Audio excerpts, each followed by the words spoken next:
As such तो बच्चों हम लोग फ्रिक्शन के ऊपर काफ़ी सारे सम्स कर चुके हैं, लेकिन अब हम लोग इसके कुछ फॉर्मेलिटी निभा लेते हैं। स्कूल लेवल पे पूछ लिया जाता है बच्चों कई बार कि what are the laws of friction, घर्षण के नियम क्या है। तो देखिए सबसे पहली बात, जो कोई भी दो बॉडीज के बीच में फ्रिक्शनल फोर्स हो बच्चों, फिर भले वो लिमिटिंग फ्रिक्शनल फोर्स हो या फिर वो काइनेटिक फ्रिक्शनल फोर्स हो, वो डिपेंड करता है बच्चों उन दोनों सरफेसेस के नेचर पे, नेचर ऑफ सरफेसेस, दोनों जो सरफेसेस है बच्चों उन पर। ऑब्वियस सी बात है, अगर सरफेसेस रफ है तो फ्रिक्शन ज़्यादा होगा, सरफेसेस स्मूथ है बच्चों तो फ्रिक्शन कम होगा।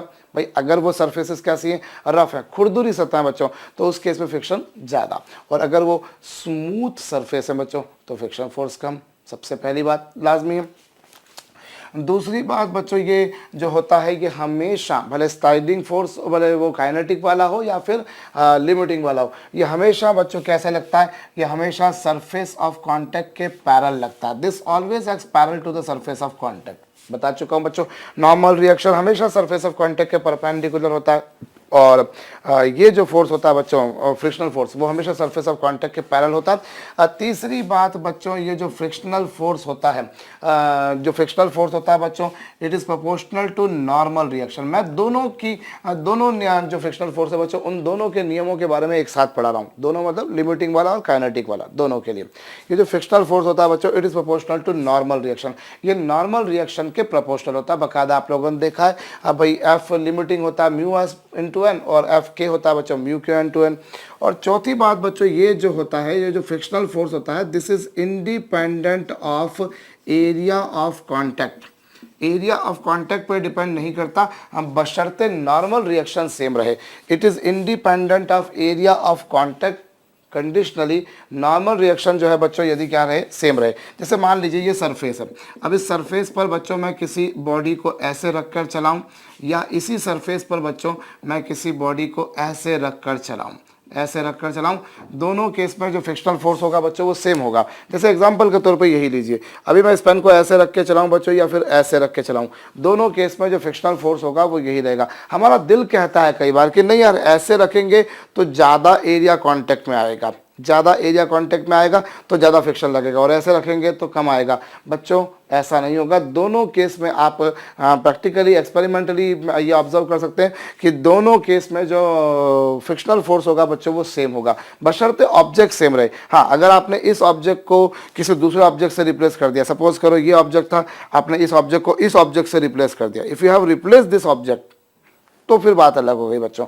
लेकिन अगर ऑब्जेक्ट वही का वही है, जैसा मैंने कहा ना, अगर नॉर्मल रिएक्शन वही का वही है, नॉर्मल रिएक्शन सेम रहता है, then frictional force is independent of area of contact. It is इमैटर कि उसका कितना एरिया कांटेक्ट में रखा गया है बच्चों, क्योंकि ये सिर्फ और सिर्फ नॉर्मल रिएक्शन पर डिपेंड करता है। अब पांचवी बात बच्चों, ये जो अगर मैं काइनेटिक के बारे में बोलूँ, लिमिटिंग में तो देखिए कोई मोशन होता नहीं है। काइनेटिक फ्रिक्शनल फोर्स के बारे में मैं यहाँ पर बोल सकता हूँ कि जो काइनेटिक फ्रिक्शनल फोर्स होता है बच्चों, वो हमेशा रिलेटिव मोशन का अपोज करता है। It always opposes relative motion, not motion.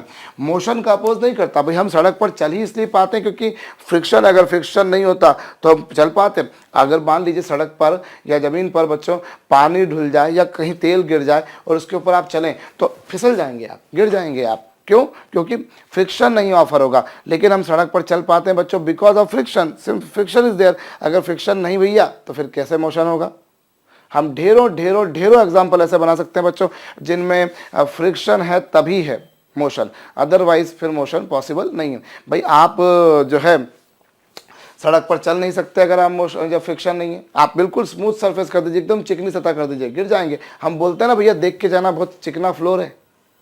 क्यों? क्योंकि फ्रिक्शन है तो हम चल पा रहे हैं बच्चों, हम अदरवाइज फ्रिक्शन नहीं है तो फिर हम नहीं चल पाएंगे। तो frictional force does not oppose motion. ये एक बहुत बड़ी भ्रांति, एक बहुत बड़ा जो है मिसकॉन्सेप्शन है लोगों के जहन में बच्चों कि frictional force opposes motion. It doesn't oppose motion, it opposes relative motion. ये है बच्चों। और छठा केस हम लिख सकते हैं बच्चों यहाँ पर कि एफ जो लिमिटिंग होगा, एफ लिमिटिंग किसके बराबर होगा बच्चों, that would be equals to mu S into N, और एफ के जो होगा बच्चों that would be equals to mu K into N. और एक बात आप जानते हो बच्चों, हमेशा कोई भी सिचुएशन ले लो, एफ के की वैल्यू एफ लिमिटिंग से कम होगी और म्यू के की वैल्यू बच्चों म्यू एन से कम होगी, म्यू एस से कम होगी। और ये आप जानते हो बच्चों, ये दोनों के दोनों जो होते हैं वो यूनिटलेस होते हैं, इनकी दोनों की कोई इकाई नहीं होती है।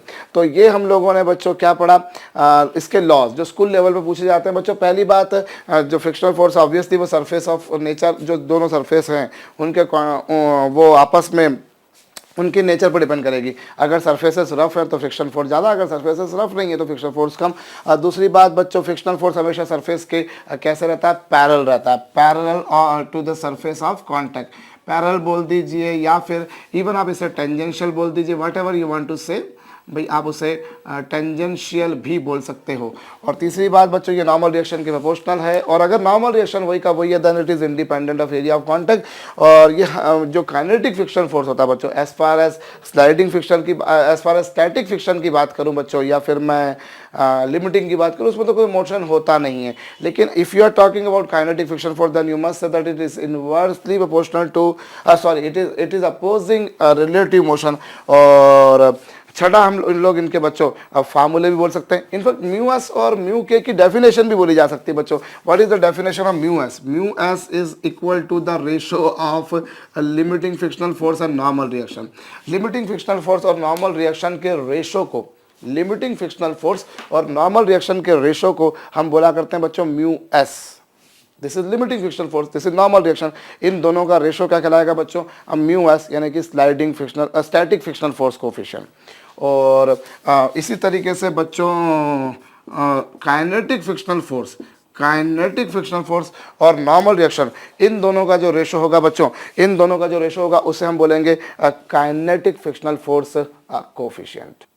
काइनेटिक फ्रिक्शनल फोर्स की बच्चों एक और हम प्रॉपर्टी बोल सकते हैं। क्या प्रॉपर्टी बच्चों, कि ये जो काइनेटिक फ्रिक्शनल फोर्स होता है ये वेलोसिटी पर डिपेंड नहीं करता है। ये जो काइनेटिक फ्रिक्शनल फोर्स होता है बच्चों, ये वेलोसिटी पर डिपेंड नहीं करता, बशर्ते जो वेलोसिटी बच्चों बहुत ज़्यादा या बहुत कम नहीं हो। अगर बहुत ज़्यादा या बहुत कम हो जाएगी बच्चों तो फिर हम लोग जो ये फार्मूला लिखते हैं, ये फार्मूला एप्लीकेबल नहीं होगा। This formula is applicable F K equals to mu K into N for moderate velocities. अगर बहुत ज़्यादा वेलोसिटीज लेंगे या बहुत कम वेलोसिटी लेंगे बच्चों, तो फिर आप देखेंगे कि आपको ये जो आंसर्स मिल रहे हैं इसमें अच्छे खासे डेविएशंस भी आपको मिल पाएंगे। मतलब कुल मिलाकर यूं कहूं बच्चों कि kinetic frictional force does not depend upon velocity, conditionally velocity is not too large and not too small.